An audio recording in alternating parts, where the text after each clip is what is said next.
The word incorrectly is spelled incorrectly in every dictionary. The film opens in Central City, where Barry Allen stops to get a sandwich before going to work. While he waits for the sandwich to be made, he gets a call from Alfred, informing him of a mission he needs to get to. Barry puts on his flash suit and rushes down to stop a hospital from collapsing into a sinkhole.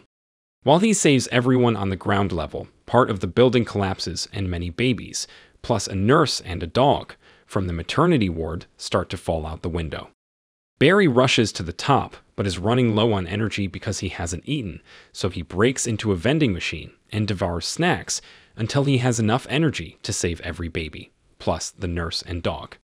Nearby, Batman is chasing after a group of criminals who are in possession of a deadly virus. After a chase on his Batcycle, Batman beats up the criminals before taking on the main one and driving his vehicle off a bridge. He grapples them up to the bridge, and they are pulled up by Wonder Woman with her lasso. Flash shows up a bit late, but is thanked by his fellow Justice League members for his work.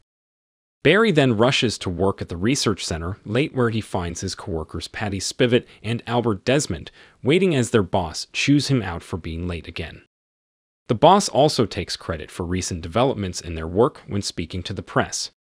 One of the reporters, Iris West, recognizes Barry from college and tries to talk to him about the upcoming trial of his father Henry, who has been imprisoned for over 20 after being wrongfully accused of murdering his wife Nora. Barry maintains his father's innocence. Barry later chats with Henry over the phone to discuss security footage from the store that Henry was at, to establish his alibi at the time of Nora's death.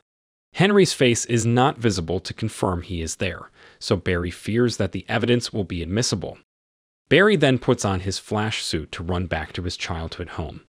He has a flashback to being a child on that day, with Henry going to pick up a can of tomatoes that Nora needs for dinner. When he returned, Henry heard Nora screaming and came into the kitchen to find her with a knife in her chest. Barry could only watch in horror as his father held his mother dead in his arms. Barry then proceeds to run incredibly fast, to the point where he starts to see all of the day's events, up to the point where he had to save the babies. He realizes that he can run fast enough to go back at least a day in time, which he relays to Bruce. When Barry proposes that he can go further back in time to save both his mother and Bruce's parents, Bruce tells Barry that sometimes they need to go through these traumatic events to make them who they have to be. Bruce leaves, and Iris shows up to meet with Barry about Henry's case. After some discussion, Barry comes to a conclusion that there is a way to undo Nora's death. The plan is to go back in time and plant a can of tomatoes in Nora's shopping cart so that she never forgot it and Henry never had to leave the house. This successfully results in preventing Nora's death, allowing for a timeline where Barry still has both of his parents, but just as Barry reaches the 18th year of his life, another villainous-looking speedster emerges and knocks Barry out of his speed force, landing him back in front of his house. Barry enters the house and is emotional at seeing his mother alive again, as well as having Henry not be in prison. Just as he's having lunch with them, he is stunned to see his 18-year-old self approaching the house. Barry intercepts young Barry and takes him to his room, where he explains his superpowers and the future he came from. Young Barry then mentions that the date is September 29th, which is the day Barry got his powers. The two Barrys go to the research center so that young Barry can go through the same freak accident that gave Barry his powers. Just as young Barry begins panicking, Barry stands in front of him right when the lightning strikes, hitting both of them. They begin to flee as the guards arrive, but Barry sees that he cannot phase or run fast, meaning he's lost his powers, while young Barry has successfully acquired them. They return to young Barry's apartment, where he begins to have reckless fun with his powers until the older Barry has to get him to be more responsible. The next day, just as Barry gives young Barry his suit, they find people crowding around to watch news about General Zod and his army of Kryptonians arriving on Earth to find who Barry believes is Superman. They go back to young Barry's apartment to find that Patty and Albert are dating and also young Barry's roommates. Barry tries to find other Justice League members in this timeline, only to find that Victor Stone hasn't become cyborg yet. Thomas Curry didn't marry Atlanta and have Arthur, and Wonder Woman also doesn't exist. Everyone else confirms that Batman does exist, so Barry heads out to find him. The Barrys go to Wayne Manor to find Bruce, only to see that this Bruce is older, disheveled, and alone since the death of his Alfred. He has become more bitter and retired his duties as Batman since Gotham City is now safer than ever. After Barry explains himself and his alternate future, Bruce tells Barry he ended up opening other timelines in the multiverse.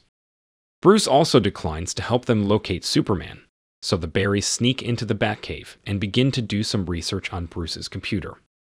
After some time, Barry gets annoyed with his younger self's immaturity and goofiness, but he cannot bring himself to admit why he went back in time in the first place. Barry then talks to Bruce over the camera and manages to convince him to help. Bruce dons the Batsuit once more and gives the Barrys a file in which it is stated that a Kryptonian is being kept prisoner at a facility in Siberia. The trio use the Batwing to fly to Siberia and infiltrate the base. They find a chamber which contains not Kal-El, but a young Kryptonian woman, Kara Zor-El. The heroes get her out of there, but young Barry gets shot in the leg by the mercenaries after they are spotted. Batman manages to help get them out using an explosive charge, but once they are out in the open, the mercenaries corner Batman and the Barrys, but Kara is re-energized by the sun and begins to pummel the mercenaries before passing out again. The guys return Kara back to Wayne Manor, where she says that she is Kal-El's cousin and was sent to protect him after the destruction of Krypton. After learning that Zod is on Earth, she puts on her Supergirl suit and goes out to fight. Young Barry tries to convince her to aid them in saving the world, but Kara distrusts humans for them imprisoning and experimenting on her. When she flies out to find Zod, Kara sees him with his henchwoman Fora just before they execute a soldier for failing to bring him Kara. She then witnesses the other Kryptonians slaughter the soldiers before reinforcements arrive. Barry then asks Bruce for help in recreating the lightning storm to give him back his powers. They set up a machine to do it, but after the initial lightning strike, young Barry tries to get Bruce to stop because Barry looks hurt, though he tells Bruce to turn it on again.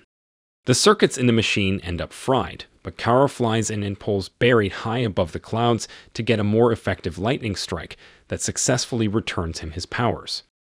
The heroes then resolve to go out and stop Zod. Zod prepares his world engine to terraform Earth as he previously tried to. The two Barrys and Kara speed in to fight the Kryptonians, with both Flashes trying to figure out effective ways to take on invincible warriors. Zod sends out his brutish henchman Namek to provide more of a challenge, while Batman flies above in the Batwing to provide support. Kara confronts Zod, who says that they have been pursuing her all along, and not Kal-El to gain her blood for the Codex to rebuild Krypton. After Zod confirms that Kal-El is dead, Supergirl begins to fight the villain. Zod and Fora overpower her, and Zod impales Kara, successfully extracting her blood. Batman also ends up making a sacrifice by crashing his jet into Zod's jet, but does not manage to destroy it. The Barrys, devastated by the loss of their allies, both run back in time to save them. However, Kara still ends up killed, and Batman dies after a fight against Namek. Barry mourns Bruce before they succeed in blowing Namek up, and then using part of his armor to impale Fora. Young Barry then starts to run back, with Barry going after him. They get stuck in their Speed Force because every timeline always results in Kara and Bruce's deaths, and Zod destroying Earth. As Barry tries to stop young Barry, he becomes more and more angry until they are met by the evil speedster that started the mess, who just happens to be a much older Barry, Dark Flash, that has not stopped trying to fix everything. As a result, multiple worlds and timelines begin to collide, featuring different Flashes, an alternate Batman, alternate Supergirl, and many alternate Supermen. Dark Flash prepares to kill Barry for trying to go back and undo saving Nora, but young Barry takes the killing blow, erasing Dark Flash and fixing the other worlds. As Barry mourns his younger self, he then begins to run backwards in time. Barry returns to the supermarket where he prepares to take out the tomato can from Nora's cart. He briefly talks to her, saying he is seeing his mother for the last time before beginning to cry. Nora consoles him, and Barry takes the time to admire his mother one last time before making the switch. He then returns home to his timeline, but not before noticing the security camera at the store. Barry shows up late for Henry's trial, where his lawyer brings up new footage that has been enhanced thanks Barry moving the camera to get a better look at Henry. This effectively proves his alibi and his innocence, allowing him to go free. After the trial, Barry runs into Iris again and makes dinner plans with her. He then gets a phone call from Bruce, congratulating him just as he pulls up to the courthouse. Barry is then shocked to see that this is not the same Bruce he knows. After the credits, Barry hangs out with a drunken Arthur. If you enjoyed this video, don't be shy to hit the like button, and if you disliked it, hit the dislike button twice, just to be sure. It would be best if you watched the whole movie. Thank you very much for watching. Please subscribe for more videos like this.